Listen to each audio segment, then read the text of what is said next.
Non, il n'y a pas de Rodriguez aux États-Unis. Trump va sans doute l'inventer. Il va sans doute parler d'Iraniens plus modérés et afin de pouvoir clamer victoire. Nous ne voyons rien d'autre dans ce qu'il nous a dit ce matin qu'un homme qui désespérément recherche une porte de sortie. Mmh. Aujourd'hui, vous savez, jusqu'à présent, tout a glissé sur Trump. Ça fait 10 ans qu'on annonce la fin de Trump, que ce soit l'affaire Weinstein, que ce soit les affaires, que ce soit le coup d'État du 6 janvier 2021, tout a glissé sur lui. Là, la situation est beaucoup plus périlleuse.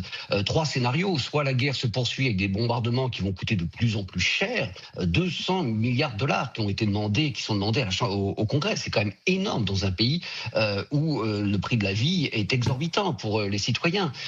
Donc, si la guerre continue, des bombardements qui risquent de ne mener à rien, puisque le régime tient malgré ses difficultés intérieures, un déploiement de troupes au sol, on sait très bien que le nombre de morts américains va être exponentiel et que cela se paiera au-delà des urnes, cela se paiera directement dans la popularité de Trump qui déjà n'est pas très haute mais qui pourrait encore chuter.